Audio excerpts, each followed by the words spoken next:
calculate kilowatt-hours or kWh consumption for your project, you'll need to understand a few basic formulas. First, let's define some terms. Watts is a measure of power, volts is a measure of electrical potential, and amps is a measure of electrical current. We are given that each light consumes 1500 watts, the voltage is 277 volts, and the amperage is 6 amps.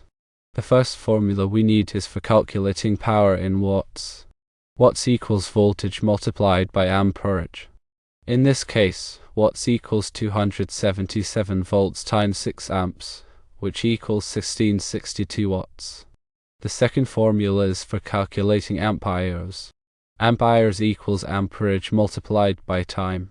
The third formula is for calculating kilowatt-hours. Kilowatt-hours equals power times time divided by 1000. Now, let's calculate the annual kWh consumption, assuming the lights will run for 4 hours every night, 365 days a year.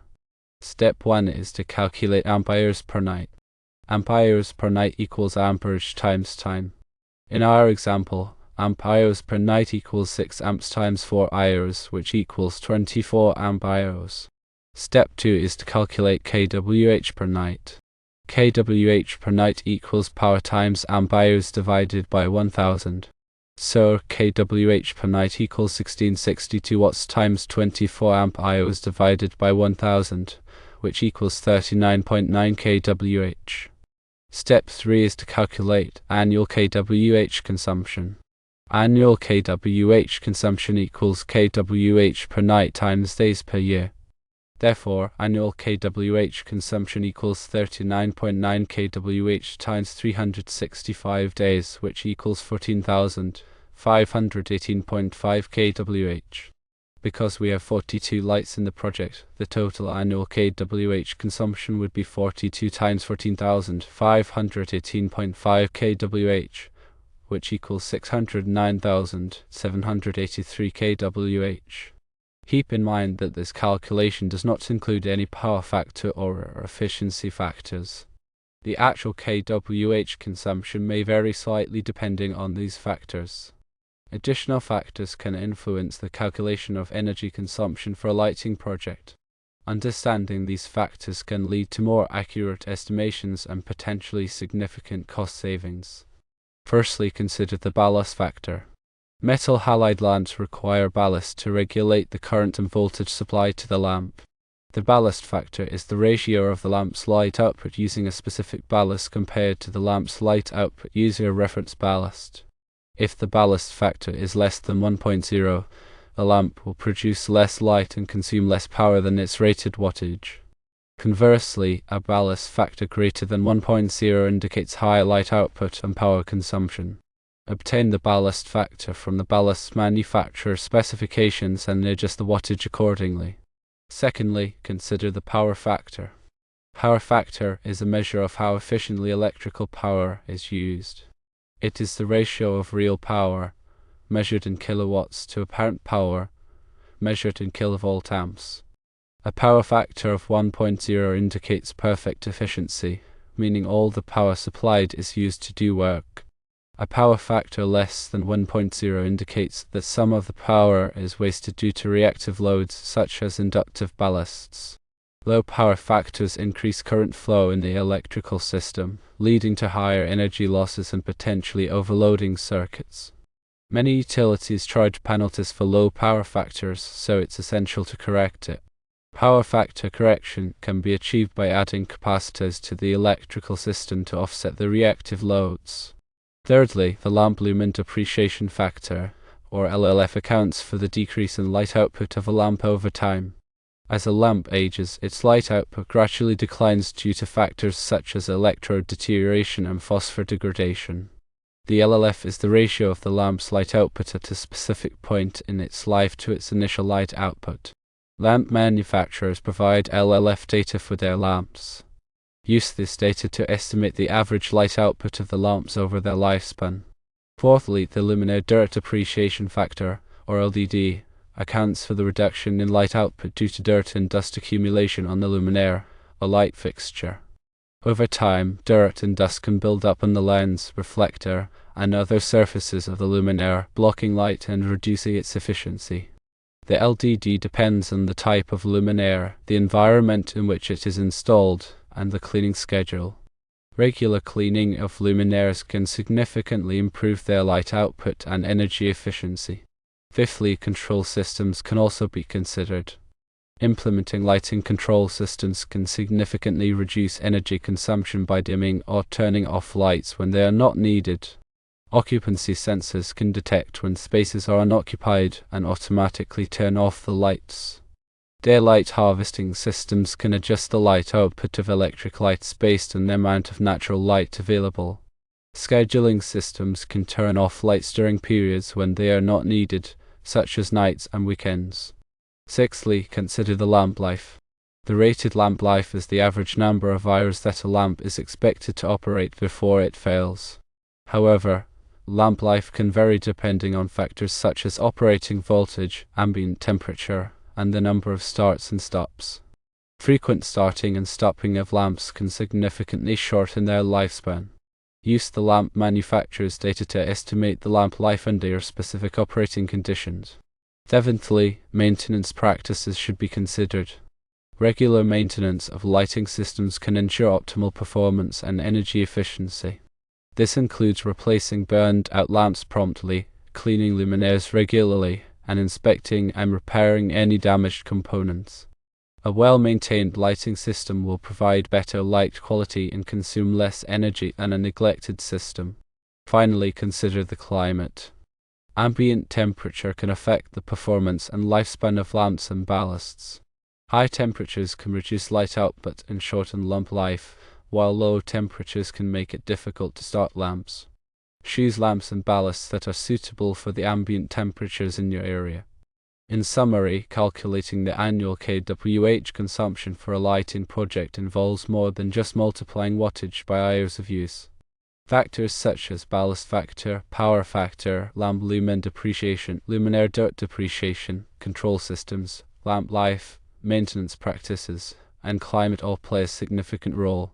By considering these factors, one can obtain a more accurate estimate of energy consumption and identify opportunities to improve energy efficiency.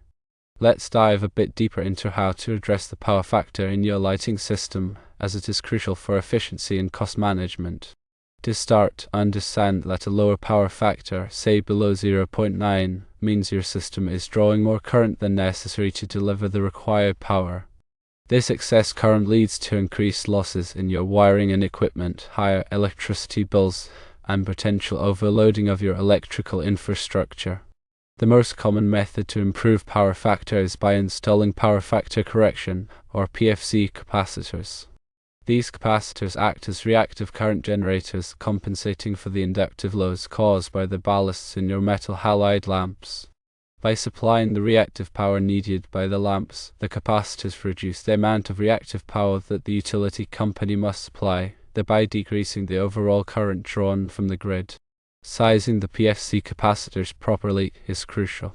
If the capacitors are too small, they won't provide enough correction, and you'll still suffer from a low power factor. If they're too large, they can cause overcorrection, leading to voltage instability and other problems. To determine the correct capacitor size, you'll need to know the reactive power, in volt-amps reactive or VAR, of your lighting system. This information is usually available from the ballast manufacturer. You can also measure the power factor of your system using a power quality analyzer.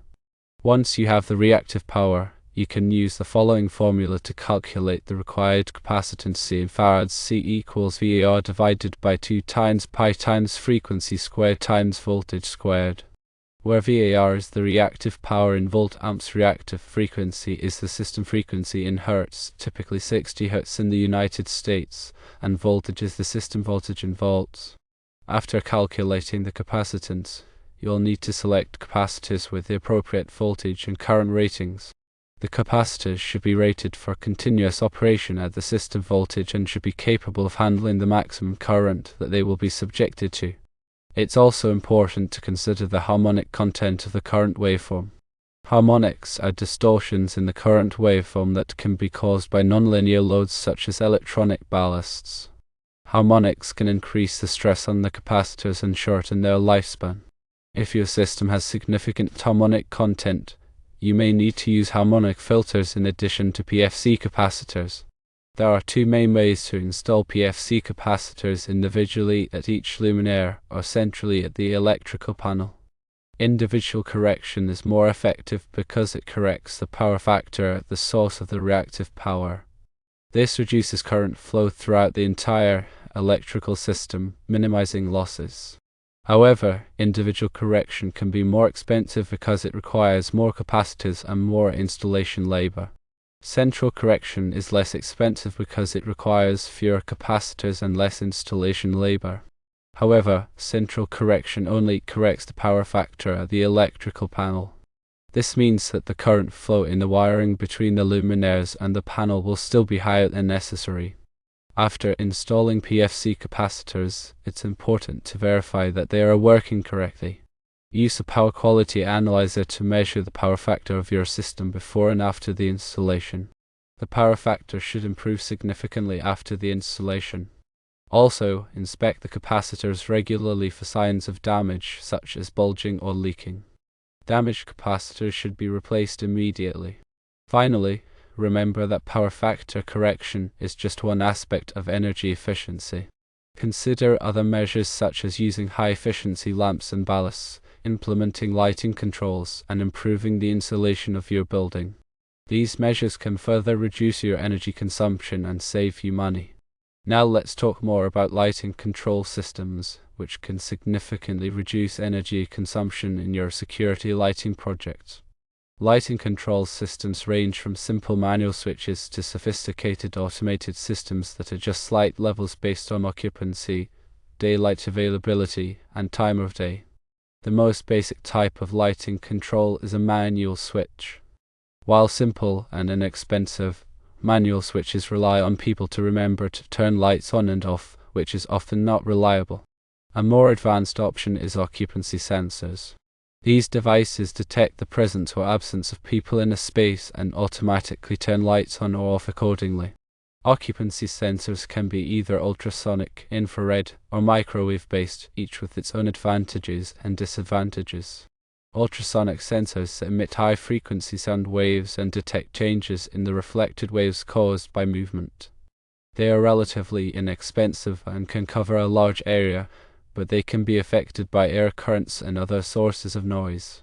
Infrared sensors detect changes in heat emitted by people. They are less susceptible to noise than ultrasonic sensors, but they require a clear line of sight to the occupants. Microwave sensors emit microwave radiation and detect changes in the reflected waves caused by movement. They are the most sensitive type of occupancy sensor and can detect movement through walls and other obstacles. However, they are also the most expensive. Daylight harvesting systems are just the light output of electric lights based on the amount of natural light available. These systems use photosensors to measure the amount of daylight in a space and dim or turn off electric lights when sufficient daylight is present. Daylight harvesting can significantly reduce energy consumption, especially in areas with large windows or skylights. Scheduling systems turn lights on and off according to a preset schedule. These systems are useful for controlling lights in areas that are used on a regular basis, such as parking lots or building exteriors. Scheduling systems can be programmed to turn lights on at dusk and off at dawn, or to turn lights off during periods when they are not needed, such as nights and weekends. Integrating lighting control systems can be more effective than using them individually. For example, integrating occupancy sensors with daylight harvesting can ensure that lights are only on when needed and that they are dimmed when sufficient daylight is available. When selecting a lighting control system, consider the following factors: the size and layout of the area to be controlled, the type of lighting system, the occupancy patterns, the amount of daylight available, and the energy savings goals. A properly designed and installed lighting control system can significantly reduce energy consumption and improve the overall efficiency of your security lighting project. Remember that integrating these energy-saving techniques requires careful planning and design. It's crucial to consult with qualified electrical engineers and lighting designers to ensure that the chosen solutions are appropriate for specific needs and comply with local codes and regulations.